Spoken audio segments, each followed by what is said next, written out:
जय हिंद दोस्तों, मेरा नाम है रोहित और आप देख रहे हैं स्टडी क्यों नहीं। आज हम जिस टॉपिक को कवर करने वाले हैं वो है कोशिका यानी सेल। और जैसे कि आपको पता है, जो साइंस के क्वेश्चन होते हैं वो सारे पेपर्स में, आप जितने भी कॉम्पिटिटिव एग्जाम्स की प्रिपरेशन कर रहे हैं सब में सिमिलर होते हैं। तो ये सारे कॉम्पिटिटिव एग्जाम्स में आपके लिए उपयोगी होगी। तो शुरू करते हैं दोस्तों। सबसे पहले हम लोग सेल्स के बारे में जानते हैं कि सेल क्या होती है। दोस्तों, जो कोशिका होती है वो प्रत्येक जीवधारी की संरचनात्मक और क्रियात्मक इकाई होती है। यानी जो हमारा कार्य के लिए सबसे छोटी इकाई होती है हमारी बॉडी की, वो सेल होती है यानी कोशिका होती है। और जिन जीवों का शरीर एक कोशिका से मिलकर बना होता है उनको एक कोशिकीय जीव कहते हैं, और जिनका शरीर एक से अधिक कोशिकाओं से मिलकर बना होता है उन्हें बहुकोशीय जीव कहते हैं। तो यहाँ पे हम लोग कोशिकाओं को भी दो पार्ट में डिवाइड कर सकते हैं, तो एक कोशिकीय और बहुकोशीय। और दोस्तों, इसी के बारे में हम कुछ और जानते हैं, जैसे कि कोशिका की खोज सर्वप्रथम रॉबर्ट हुक ने 1665 में की थी। और दोस्तों, यहाँ पे आपके लिए एक क्वेश्चन बन गया कि कोशिका की खोज किसने की थी। तो आप बोल सकते हैं कि रॉबर्ट हुक ने की थी। और कब की थी, तो आप बता सकते हैं कि 1665 में की थी। और सर्वप्रथम जीवित एवं मुक्त कोशिका की खोज ल्यूवन हॉक ने की थी। और दोस्तों, जो ल्यूवन हॉक है, इन्होंने बैक्टीरिया की खोज भी की थी। तो आपको ये भी याद रखना है। और संसार में जो सबसे छोटी कोशिका होती है वो माइकोप्लाज्मा गैलीसेप्टिकम नामक परजीवी जीवाणु की है। और सबसे बड़ी कोशिका की बात करें तो वो शुतुरमुर्ग का अंडा है। तो आपको ये भी याद रखना है कि आपसे क्वेश्चन में पूछ सकते हैं सबसे छोटी कोशिका किसकी होती है, तो आप बता सकते हैं माइकोप्लाज्मा की। और सबसे बड़ी कोशिका तो शुतुरमुर्ग का अंडा होता है। और दोस्तों, मानव के शरीर में जो सबसे छोटी कोशिका पाई जाती है वो सेरिबेलम की ग्रेन्यूल सेल होती है। तथा सबसे बड़ी कोशिका की बात की जाए तो वो अंडाणु होती है। और सबसे लंबी कोशिका तंत्रिका तंत्र होती है। और दोस्तों, आपको मेनली याद रखना है कि सबसे बड़ी कोशिका की बात की जाए तो वहाँ पे आपको अंडाणु लिख रहा है, परंतु सबसे लंबी कोशिका की बात की जाए तो वहाँ पे आपको तंत्रिका तंत्र लिखना है। तो ये भी डिफरेंस आपको समझना है। और इसमें से जितनी भी मैंने चीज़ें बताई हैं इनके ऊपर क्वेश्चन आ चुके हैं, इसलिए आपके लिए इम्पोर्टेंट है। तो दोस्तों, जो कोशिका होती है इनको दो प्रकार में हम डिवाइड कर सकते हैं, जैसे कि मैंने लास्ट लेक्चर में भी आपको बताया था, प्रोकैरियोटिक और यूकैरियोटिक। दोस्तों, जो प्रोकैरियोटिक होते हैं इनमें स्पष्ट केंद्रक का अभाव होता है और इनमें केंद्रक झिल्ली और केंद्रिका अनुपस्थित रहती है। यानी इनमें जो न्यूक्लियर मेम्ब्रेन होती है और न्यूक्लियस होता है वो अनुपस्थित रहता है। और जो आनुवंशिक पदार्थ होता है वो कोशिका द्रव में बिखरा हुआ रहता है, यानी वो कोशिका द्रव के संपर्क में रहता है। और जो कोशिका द्रव होता है उसमें राइबोसोम के कण भी उपस्थित होते हैं, परंतु यहाँ पे झिल्ली युक्त कोशिका अंग जैसे कि माइक्रोकॉन्ड्रिया, हरित लवक, गोल्जी काय, लाइसोसोम, इन सब की अनुपस्थिति होती है। और दोस्तों, सबसे इम्पोर्टेंट चीज़, इनमें जो गुणसूत्र की संख्या होती है वो एक होती है। अगर एग्जाम्पल की बात की जाए तो जीवाणु, नीलहरित शैवाल इसके एग्जाम्पल हैं। अब यहीं पे बात करें हम लोग यूकैरियोटिक। तो दोस्तों, जो यूकैरियोटिक होती है इनमें पूर्ण विकसित केंद्रक पाया जाता है। इनमें झिल्ली-नुमा कोशिका अंग पाए जाते हैं। अगर हम लोग सीधे शब्दों में कहें तो ये प्रोकैरियोटिक कोशिकाओं के जस्ट अपोजिट होते हैं। इनमें जो आनुवंशिक पदार्थ होता है वो केंद्रक में पाया जाता है। केंद्रक के अलावा ये माइक्रोकॉन्ड्रिया में भी पाया जाता है। और इनमें अगर एग्जाम्पल की बात की जाए तो विषाणु और जीवाणु को छोड़कर जितने भी पादप और जंतु होते हैं वो सारे यूकैरियोटिक में आते हैं। तो आपको यहाँ पे समझ में आ गया होगा। इसके बाद दोस्तों, हम लोग बात करते हैं कोशिका द्रव एवं विभिन्न अंगों की। तो जैसे कि आपको पता है कि जो कोशिका होती है वो दो टाइप की होती हैं, पादप कोशिका और जंतु कोशिका। तो दोस्तों, हम लोग एक ही डायग्राम में पादप कोशिका और जंतु कोशिका दोनों के बारे में पढ़ेंगे, क्योंकि दोनों के स्ट्रक्चर लगभग सेम होते हैं, थोड़ा सा डिफरेंस होता है, तो इसलिए हम लोग एक ही में देखेंगे। सबसे पहले हम लोग बात करते हैं माइटोकॉन्ड्रिया की। तो यहाँ पे आप देख सकते हैं डायग्राम में, ये रहा माइटोकॉन्ड्रिया। और जो माइक्रोकॉन्ड्रिया होता है यह यूकैरियोटिक कोशिकाओं में पाया जाता है। और इसका सबसे महत्वपूर्ण कारण होता है श्वसन की क्रिया को संपादित करना, यानी श्वसन की क्रिया को संपन्न करना। और जो प्रोकैरियोटिक जीव होते हैं उनमें माइटोकॉन्ड्रिया की जगह मीसोसोम नामक संरचना पाई जाती है, जो कि माइटोकॉन्ड्रिया की तरह कार्य करती है, जो कि श्वसन और कोशिका विभाजन का कार्य करती है। और दोस्तों, जो माइटोकॉन्ड्रिया होता है इसमें ऑक्सीजन की अनुपस्थिति में भोजन का विखंडन होता है, जिसके द्वारा ऊर्जा मुक्त होती है। और जो ये ऊर्जा मुक्त होती है ये एटीपी के फॉर्म में होती है, यानी एडिनोसाइन ट्राइफॉस्फेट, यानी एटीपी के फॉर्म में इसमें ऊर्जा रिलीज होती है। तो आपको ये भी याद रखना है। इसी कारण माइटोकॉन्ड्रिया को सेल का पावर हाउस भी कहा जाता है, क्योंकि ये ऊर्जा बनाने में महत्वपूर्ण होता है। इसके बाद हम लोग बात करते हैं लवक की। और दोस्तों, जो लवक होता है वो सारे पादप कोशिकाओं में पाया जाता है, और कुछ प्रोटोजोआ जैसे कि यूग्लिना इनमें भी पाए जाते हैं। और जो लवक होता है वो कोशिका में पाए जाने वाले सबसे बड़े अंगक होते हैं और ये 3 प्रकार के होते हैं। सबसे पहले हम लोग बात करें हरित लवक। दोस्तों जो हरित लवक होता है वो पौधों को प्रकाश संश्लेषण में, भोजन बनाने में सहायक होता है। और दूसरा हम बात करें तो वर्णी लवक। दोस्तों जो वर्णी लवक होते हैं ये हरा रंग छोड़कर पौधे के अन्य रंगों के लिए उत्तरदायी होता है, जैसे कि टमाटर का कच्चा होने पर हरा होना और पकने पर लाल, ये सारे कारण वर्णी लवक द्वारा नियंत्रित होते हैं। इसके बाद हम लोग बात करते हैं अवर्णी लवक। दोस्तों जो अवर्णी लवक होते हैं वो ऐसी जगह पे पाए जाते हैं जिसपे सूर्य का प्रकाश नहीं पहुंच पाता है, यानी जिन पौधों के भागों पर सूर्य का प्रकाश नहीं पहुंच पाता वहाँ पे अवर्णी लवक पाए जाते हैं। जैसे अगर हम लोग बात करें तो भूमिगत जड़, भूमिगत तने जैसे कि मक्का, आलू एवं गेहूँ, इन सब में अवर्णीय लवक पाए जाते हैं। और दोस्तों यहाँ पे हम वर्णीय लवक में कुछ एग्जाम्पल देखेंगे और आपको याद करना है, क्योंकि एसएससी, एनटीपीसी, रेलवे, अक्सर जितने भी एग्ज़ाम हो रहे हैं उनमें ये क्वेश्चन नॉर्मल पूछे जाते हैं। तो देखते हैं हम। तो दोस्तों आपको ये चार्ट भी याद रखना है, जैसे कि सेब का लाल कलर जो होता है वो एंथोसाइनिन के कारण होता है, टमाटर का लाल रंग लाइकोपिन के कारण होता है, पपीते का पीला रंग कैरिका जेंथीन के कारण होता है, और गाजर का लाल रंग कैरोटीन के कारण होता है, जबकि हल्दी का जो रंग होता है पीला वो जेंथोफिल के कारण होता है। तो आपको ये पाँचों के पाँचों याद करने आपके एग्ज़ाम की दृष्टि से काफ़ी महत्वपूर्ण है।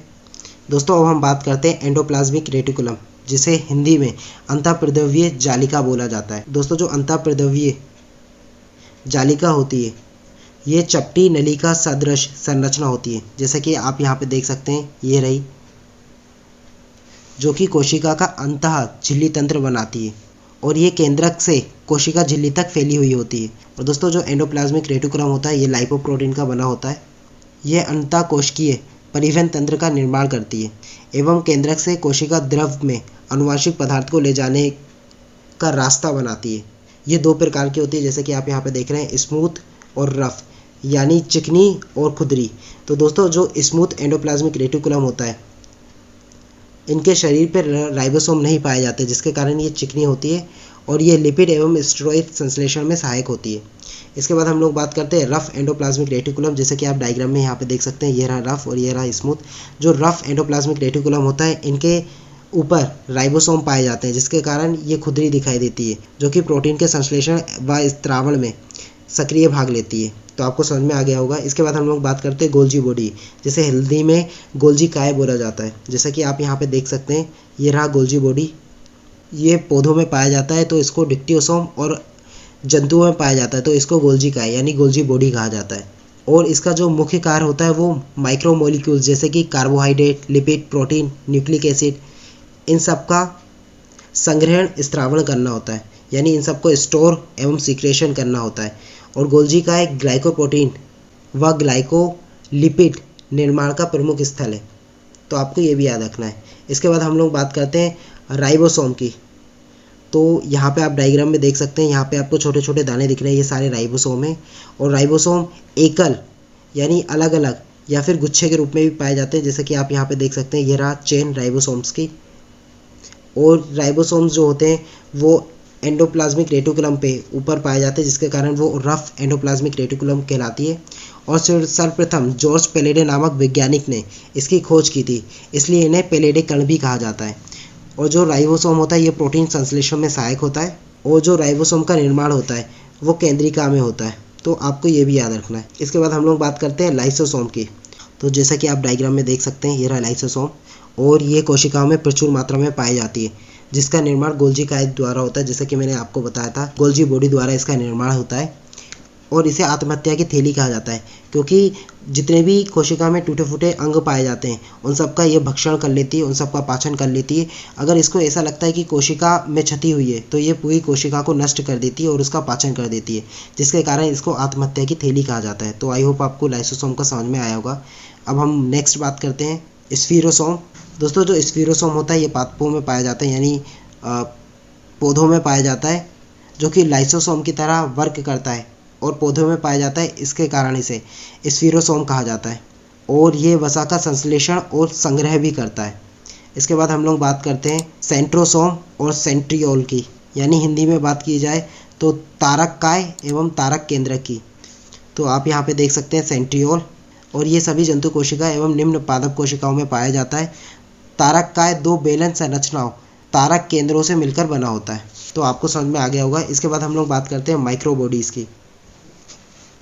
तो ये दो प्रकार की होती हैं, एक होता है पेरोक्सीसोम, दूसरा हो जाता है ग्लाइकोक्सीसोम। तो सबसे पहले हम लोग देखते हैं पेरोक्सीसोम को।